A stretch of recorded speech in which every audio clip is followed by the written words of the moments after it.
explícanos cómo funciona en Santa Fe este tema. En Santa Fe lo que tratamos de hacer es una modificación del Código Procesal Penal, es decir, los delincuentes que se reiteran en la comisión de delitos no pueden estar en la calle. Ajá. Y termina de dos maneras. Nosotros modificamos el artículo 221 del Código Procesal Penal y decimos que si vos vas a una audiencia imputativa porque te detienen, porque sos sospechoso de un delito, y en esa audiencia imputativa, que es cuando arranca un proceso penal, el juez tiene que decidir junto con el fiscal si vos te quedás preso en prisión preventiva o te quedás en libertad. Nosotros agregamos dos requisitos. Si vos tenés una condena anterior de la cual no pasaron 10 años, o si estás investigado, es decir, tenés una imputación anterior de la cual no pasaron 3 años, se considera que hay peligrosidad procesal. Es decir, se considera que te tienen que dictar la prisión preventiva. Vos no podés reiterarte en el delito. Si te reiteraste en el delito, la vez que vas a una nueva imputación, el próximo proceso penal lo pasás detenido. Claro. Esa es la figura de la reiterancia delictiva. Ahora, siempre y cuando la detención por ese delito tenga que ver con el monto de la pena, ¿no? ¿O no? Pregunto. No necesariamente. ¿No necesariamente? Mira, no, porque la reiterancia a veces actúa cuando son delitos que quizás no son los más graves. Por ejemplo, mira, se da mucho con el robo de teléfonos, se da mucho con el robo de cables, donde la persona se reitera constantemente en ese delito. En las imputaciones anteriores no se le dicta la prisión preventiva porque consideran que quizás no fue de los delitos más gravosos, pero lo que termina siendo gravoso es precisamente la reiterancia. Y después se da la casualidad que una repetición en ese delito, quizás no tan grave, después deriva o termina derivando en un delito violento. Por eso nosotros decimos que hay que interrumpirlo. Ahora sí se da un fenómeno que vos... Sí. No, adelante.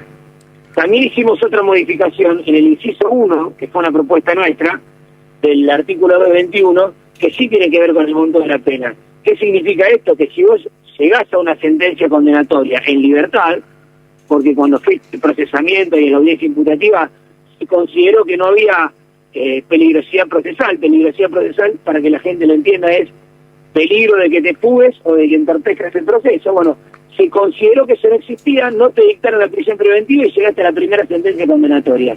Pero ahí también nosotros consideramos que automáticamente te tienen que dictar la prisión preventiva. Esto se da mucho, sí, en delitos de tipo económico, donde una persona viene, presta fianza, presta arraigo, acontece todo el proceso en libertad y la verdad que nosotros consideramos que ese principio de libertad en un momento se tiene que terminar si vos tenés una sentencia condenatoria que rompe con tu inocencia, ¿no? Claro. Ahora, Martín, se instrumenta la reiterancia con la simple imputación de delitos anteriores o procesamiento. Digo, porque ¿cómo juega aquí el principio de inocencia? Vos podés estar imputado y después decir, bueno, no, en realidad no sos responsable de esto. ¿Cómo juega ahí?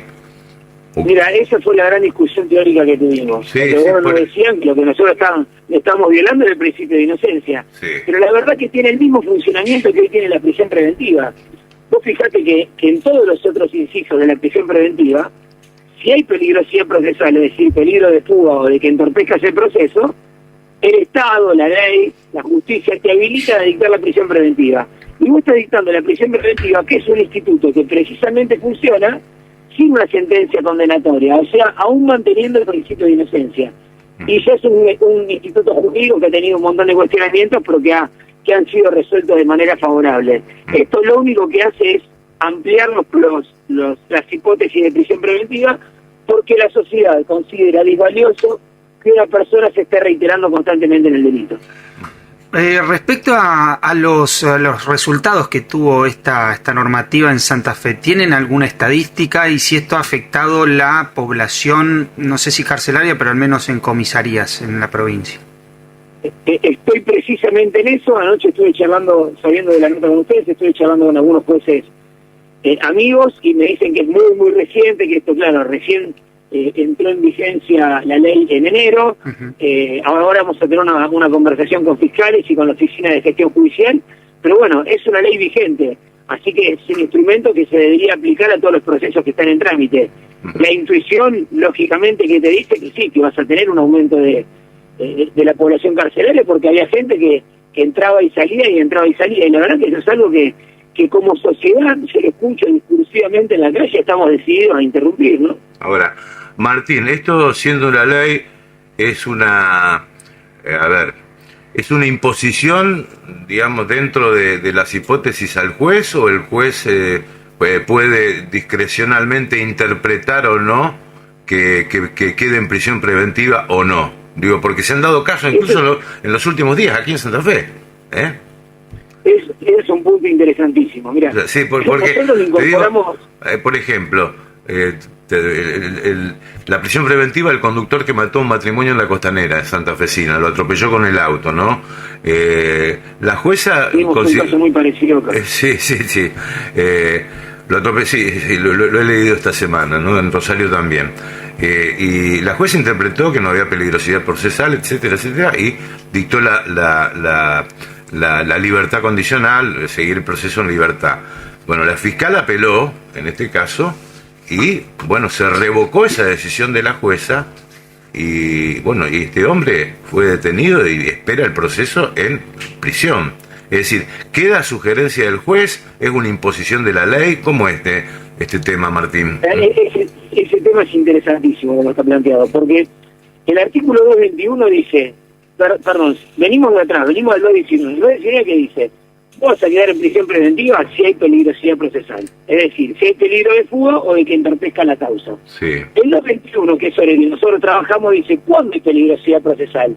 En todos estos casos, donde nosotros agregamos la reiterancia delictiva. Pero si vos ves el encabezado del 221, dice, sin perjuicio del resto de las valoraciones del caso que el juez pueda hacer. ¿Qué significa eso? Mira, le estamos dando criterios muy rígidos en los cuales el juez se tiene que manejar para dictar una prisión preventiva. Ahora bien, si en función de las circunstancias especiales del caso, el juez, aún así, con estos elementos, consideraría que no existe peligro de fuga o que no existe la posibilidad de entorpecer el proceso, el juez podría, fundamentado y analizadamente, evitar el dictado de la prisión preventiva. Pero bueno, es un elemento muy fuerte que va a estar en el criterio del juez cuando pese, porque hay un tema de responsabilidad también. Si vos liberás a esta persona teniendo los instrumentos jurídicos para tenerlo preso, porque la persona se ha reiterado en el delito y va y comete otro delito, yo creo que ahí empieza a haber un tipo de responsabilidad judicial que se va a empezar a evaluar, ¿no? Claro, si el juez actuó con criterio o no. Claro, totalmente. Bueno. En este caso puede correr el riesgo de algún tipo de, la discrepancia entre un juez y otro, que es peligroso, ¿no? Digamos, la ley, si bien le ofrece con fundamentos poder hacerlo, también puede correr ese riesgo, ¿no? Ese riesgo estaba, pero estaba mucho más con el viejo artículo de la peligrosidad procesal. Desde que el artículo de la peligrosidad procesal se empezó a sistematizar, que se empezó a desarrollar una casuística, el juez tiene cada vez menos facultades, porque fíjate, hoy en el inciso anterior a la reiterancia delictiva está el tema de las armas. Entonces, el Código Procesal Penal te aconseja que si el tipo que vos detuviste estaba involucrado con armas, lo consideres peligroso procesalmente. Con la reiterancia hacemos lo mismo. Entonces, si te damos un montón de criterios objetivos en los cuales los legisladores consideramos que debería haber peligrosidad procesal, vos como juez, para apartarte de eso, vas a tener que tener una relación, una decisión debidamente fundada, ¿viste? No lo vas a poder hacer por tu mero criterio. Bueno. ¿Considerás, Martín, superada no diría polémica, pero sí las distintas corrientes de opinión acerca del garantismo, ¿no?, de lo que significan este tipo de medidas? Te hago esta pregunta porque desde la oficina del presidente en las últimas horas se publicó que se terminan los tiempos de la puerta giratoria en la República Argentina, evitando que los jueces garantistas dejen libres a los delincuentes que acumulan procesos penales. Ahora esperarán el juicio tras las rejas. ¿Es un debate doctrinario superado en tu criterio de garantismo, no? Mira, yo creo que hay un error de conceptos Sí. en la política que es enorme. La crítica no tiene que ser al garantismo. Mira, yo participé, acá en Santa Fe fuimos mucho más a fondo que en Nación. Sí, Si vos ves la reforma de Código Procesal que hicimos, si ves la ley de inteligencia que hicimos, si ves la ley de ejecución de la pena que hicimos en un momento que estaba muy complicado el tema de la violencia, te vas a dar cuenta que fuimos a fondo contra esas corrientes que yo las llamo más abolicionistas, que vienen de Zaffaroni y por abajo. Porque la verdad que a mí como abogado me cuesta hablar en contra del garantismo. ¿Por qué? Porque el garantismo bien entendido es el respeto del debido proceso, es el respeto del derecho de defensa. Yo creo que esas cuestiones hay que respetarlas de manera irrestricta, pero después sí tenemos que ser muy duros con la delincuencia. Es esta cuestión que en la Argentina a veces cuesta tanto pararse en los términos correctos y en el medio, porque pareciera que se hace política o que se comunica para la tribuna más que para comunicar lo que realmente hay que comunicar, ¿no? Bueno. Hablo desde la política. Bien. Martín, muchas gracias por tus minutos, muy amable. Muchísimas gracias a ustedes, como siempre, a disposición.